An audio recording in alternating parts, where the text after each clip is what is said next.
Blessed Wednesday here on John's Entertainment TV. This video is about tourists praising the Jamaican government and how they deal with the COVID-19 situation at the airport and the precaution they take to prevent the spread of COVID-19. Hey people, so we're coming to you from Kingston, Jamaica. We got here Wagwan. Wagwan. We got here Saturday, and we just wanted to come on and talk a little bit about our experience coming in and traveling. I know lots of folks are restless, wanting to get out and about and travel. So we started off in New Orleans, and you want to talk about what happened next?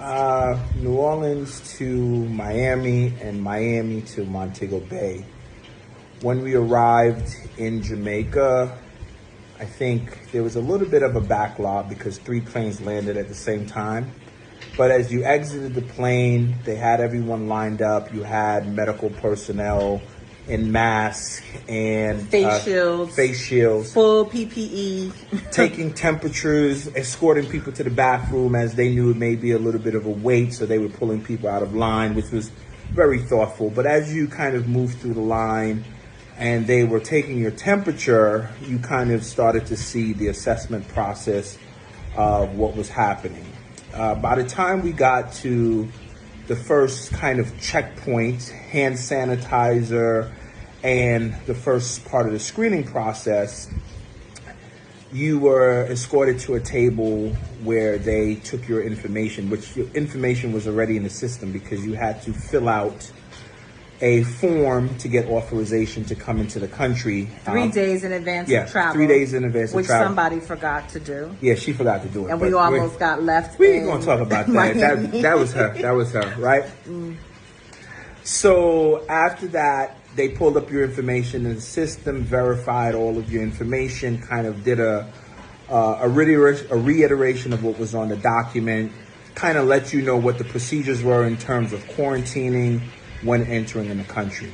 So then they informed us, or asked us, basically, informed us, do you understand you will be getting a corona test today before you leave the airport? Right. So we left that space, finally got to immigration.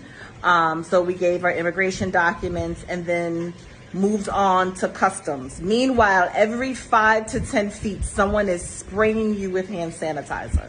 White rum. I mean, the chair we had to sit down in the registration space was wrapped in plastic. And before I sat down, someone rushed in, sprayed it down with some sort of sanitizing spray, sprayed the table. The woman who was taking our registration information changed her gloves. All of them had on N95 masks, white face shields, wiped down. You need to get your curry chicken. Go get your chicken. Wiped down the surface area. And so this was happening at every step of the process. So after that, we go through immigration. After immigration, we head in to get our bags. Before entering the baggage area, we are sprayed again. We get the bags. Before we go through the customs now, to clear customs, same procedures. Meanwhile, we have had a mask on continuously. Continuously, everybody has masks. Every person deboarding the plane has a mask. Everyone we are interacting with, at the very least, has a mask, but most of them have full PPE, including face shields. So after we finally clear customs, then we were directed to put our bags into a holding area and given a card. From there, we were escorted to check in and verify our identity again. And then we were given the corona test. So the one thing I forgot was I'm gonna start all over again. No. Before we got to the bags though, after we left immigration and they verified our information, identified our test kits, then they sent us to an area where you had to download the app. So there was an entire app that we had to download with a message from the Prime Minister. And she's going to tell you about the app because she loves the app. But this app is where you see a dashboard of all the cases in Jamaica, parish by parish, how many people are sick, how many people have died, active cases, recovery cases. And this is also where you check in on a daily basis while here. So they're tracking you, but also collecting data so that they know what's going on. But not only that they know what's going on, you know what's going on. So that was very, very impressive to get that app. So once we got that app, got our bags, went through customs, then we had to go through another checkpoint. So I think right now we're at 6. Off the plane, temperature, first checkpoint into the screening area, then the next checkpoint into immigration, after immigration into baggage claim, after baggage claim into the app, after the app to actually get the bags, and then after the bags to go through immigration. So yeah, we're about 6 or 7, right? So then we enter into this next line, we go outside, they take our bags, store them, and then we had to go to this other line where we had now downloaded the app, we had been sanitized about 6 times, and we were given these documents to show that we had gone through these procedures and that all of the paperwork matched from when we signed up online to what we confirmed to when we were on the ground. For that information being matched up with test kits for each of us for 2 corona tests, 1 nasal and 1 mouth swab. So then now we finally, after all of that, then we get to the doctors who are on the outside of the airport, who then take intense on the outside of the airport. Nasal swab, and then a oral swab. And then, only then were we then given additional paperwork that we can then come back to get our bags to then leave the airport. Now tell her what happens after you leave the airport. When I go check on my curry chicken that I'm cooking. So after that, I mean, it's been amazing. So we actually flew into Montego Bay, even though we're staying in Kingston. And so someone had to come pick us up, which meant we had to travel. And as soon as I left the parish where the airport is in Montego Bay, as soon as I left the parish, the phone went off and was like, where are you going? You need to check in with us. You're traveling, you're moving. So it was clear that the geo-tracking system works. But beyond that, what I've also seen is everyone here is wearing a mask. Everyone, even the man at the corner with the squeegee guy at the corner trying to squeegee the windshield has a mask. Everyone has a mask. If you've ever been here to Kingston, you know sometimes you have to go past a guard to go into a parking lot for a store. Those guards have on masks. You have to pull up. Usually they give you a ticket so that you can enter, and then you have to use that ticket to leave. They have thermometers. They take temperature checks to get into the parking lot for the store. When you get to the store, there's guards on the outside sanitizing you before you can enter a store, making sure you have on a mask, opening the door so you don't have to touch the door handle. And this has been our consistent experience, which is just night and day. And something we really wanted to come on and share, as we know a lot of folks are contemplating travel and is it safe? I will tell you the most unsafe part of our journey here was while we were in the United States. I have never felt safer about a situation. I know folks might have concerns around privacy, et cetera, and data and all of that. But if that meant that almost 150,000 people in the United States didn't have to die, I think I give up some privacy for a little while to ensure that folks will live through this pandemic. The other thing I really want to say about this is arrogance. This is arrogance. When the packet of information that we received from the Jamaican government, you can look on it and see a lot of it is World Health Organizational information that they white labeled for Jamaica, right? They put, Black people on it. They made it, adapted it for a Jamaican audience, but the back of it shows the information came from the World Health Organization. So just like Jamaica took the test from the World Health Organization, they also took materials, they took guidelines, they took protocols and put those things in place. And that's exactly why you see them having 10 deaths. And so what's ironic to me is we talk about Jamaica as a third world country, when first world America is on track to seeing hundreds of thousands of Americans dying from arrogance. So let me put that into perspective for you. I was born in Jamaica. I grew up in the U.S. and in about 2007, I came back to the Caribbean to work in several islands. The first island I worked in was St. Kitts and Nevis. Population, 40,000 people.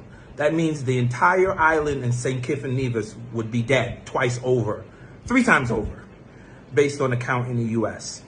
Barbados, I've lived there for 2.5 years as well. That country has about 350,000. That means half the population of Barbados would be dead right now, based on the numbers in the U.S. St. Lucia has, I think, either 75 or 150,000. All of St. Lucia would be dead. So we're talking about entire countries Worth of people have died in the U.S. We have not seen this. So prior to coming to Jamaica, we had to take our kids down to Florida to their grandmother. So we live in New Orleans and we're traveling.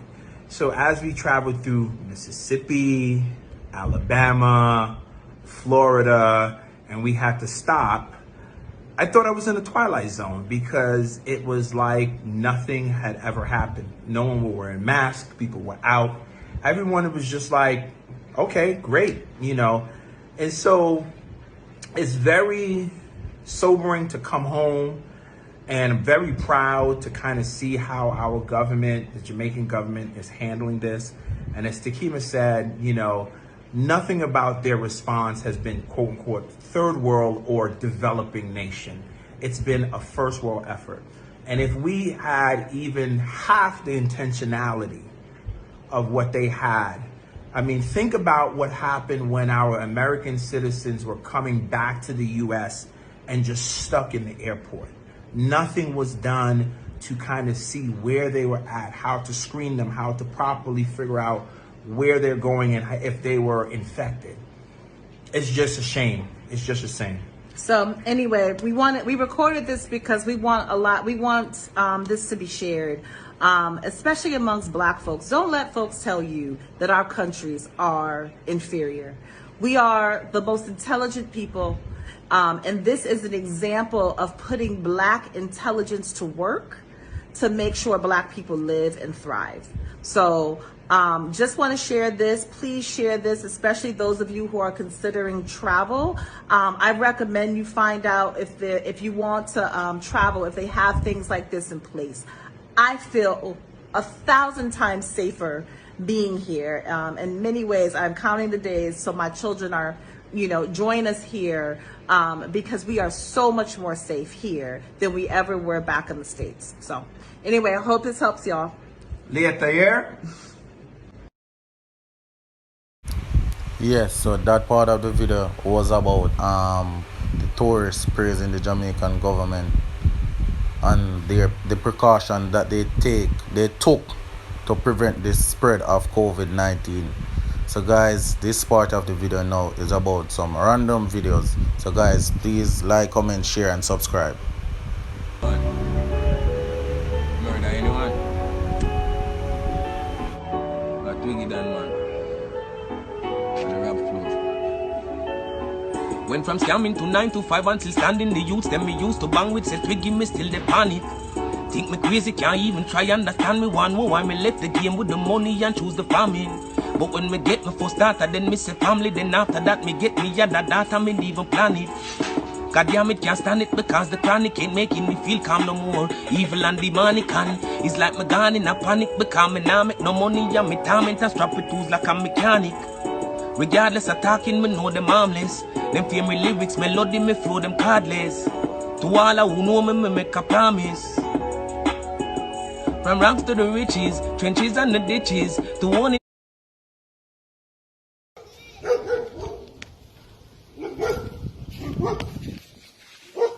new.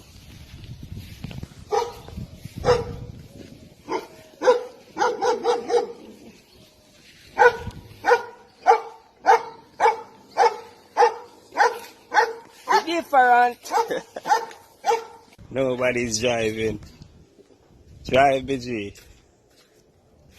Alright, so. Peace. Ghost a drive, you know? Ghost a drive. Ghost driver, you know? Yeah, let me show them. Nobody died there. Reverse, give me a reverse.